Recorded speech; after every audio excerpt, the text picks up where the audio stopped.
Well, hello there. I'm Kim Berry, editor of Food and Drink Business. Welcome to Play, our weekly news roundup, brought to you by Hydroflux, a leading provider of tailored water treatment solutions. Because no two operations are the same, Hydroflux emphasises the importance of customised water and wastewater solutions to meet specific needs. In the news today, a moment years in the making is how the founder and CEO of biotech company VOW, George Peppu, described the news that Food Standards Australia New Zealand, FSANZ, had given the green light for its cell-cultured quail to be sold in Australia and New Zealand.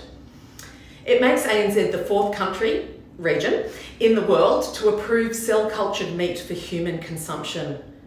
VOW took its cell-cultured quail application to FSANZ more than 2.5 years ago, instigating what can only be called an extensive and comprehensive scientific review and regulatory engagement by FSANZ. There were two rounds of public consultation in that, and a final sign-off by the country's food ministers. In granting VOW's application, FSANZ has developed a dedicated regulatory pathway for cell-cultured foods, opting to introduce 2 new standards for cell-cultured foods rather than relying on the existing novel foods framework. To say this decision is landmark or even a significant milestone just doesn't seem adequate. When I started as editor of Food and Drink Business in 2019, one of the first stories I wrote about was a young startup receiving a grant for the Minimal Viable Product grant from the New South Wales government. That was VOW. In 5.5 years, George and the remarkable team at VOW have not only developed a cell-cultivated product, but that we're going to see in some fancy pants restaurants very soon, but they have also done it on the smell of an oily rag compared to similar biotech companies overseas.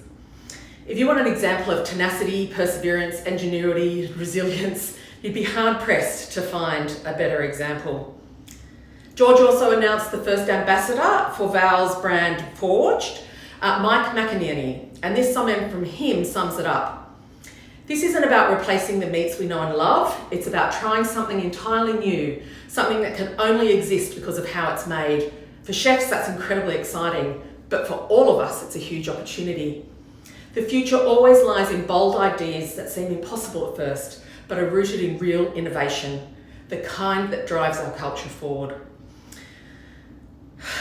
Head to the website for the full rundown of what this means, how making cell-cultivated meat works, and all the other news that has happened this week.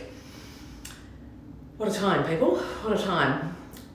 Thanks again to Hydroflux, and with that, I'm Kim Berry, over and out.